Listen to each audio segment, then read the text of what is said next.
Wrestling Inc., Josh Isenberg, and now it is time for top 5 Survivor Series moments of all time with Survivor Series this Sunday. Let's get started in looking back at some history of this November event. Number 5, The Shield debuts. In the midst of a long and successful championship reign by CM Punk, The Shield made their impact in 2012, debuting at Survivor Series. Taking out Ryback and John Cena, CM Punk was able to retain the WWE Championship. The Shield would split up, but still capturing 6 World Championships between the 3, 2 WrestleMania matches against Triple H, and Roman Reigns has main evented 3 WrestleManias in a row. Too young to drink, but not too old to die.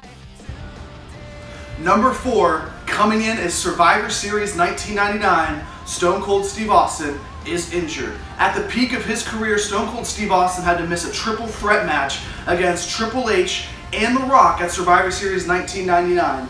This was a huge blow for WWE, but inserting The Big Show was the decision for WWE.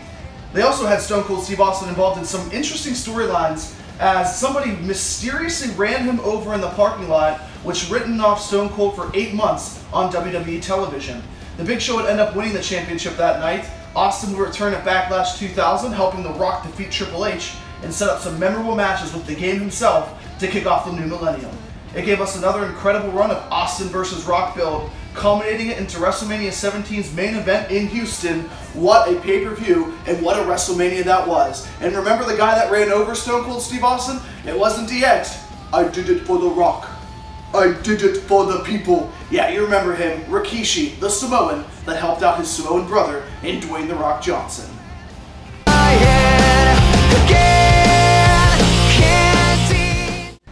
Number 3, Elimination Chamber 2002.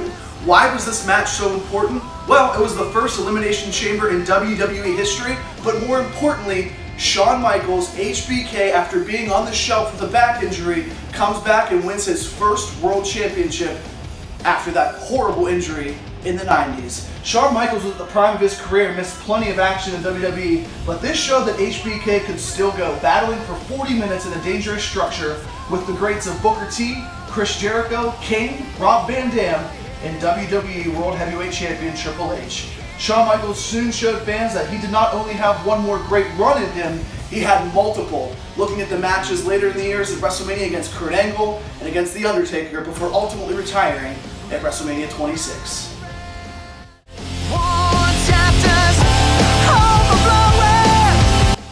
Number 2, Survivor Series 1991, The Undertaker defeating Hulk Hogan. Not many people defeated Hulk Hogan in the 90s, looking at guys that he squashed along the way, becoming one of the most successful WWE superstars of all time, but The Undertaker captured his first WWE Championship against Hulk Hogan thanks to some help at Survivor Series 1991. It's amazing this match did not end Survivor Series, but they needed a new heel to fight Hulk Hogan.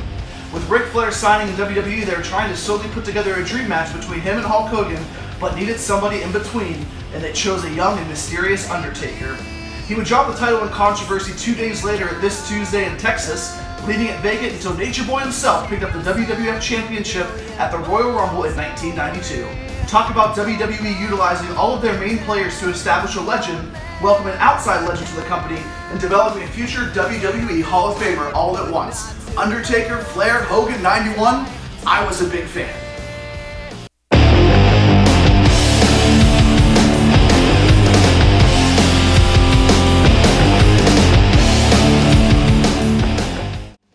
And number 1, surprise, surprise, the most controversial moment in WWE history, the Montreal Screwjob. And where? Well, Montreal. Shawn Michaels, Bret Hart was the feud in the 90s, was the biggest reason why WWF did not sink to rival WCW.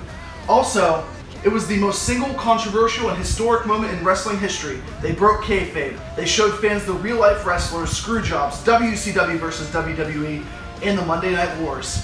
HBK versus Bret Hart. I often wonder what would happen if WWE kept the title on Bret and did not screw him over. I'm not sure if HBK would have been the controversial figure we knew and loved.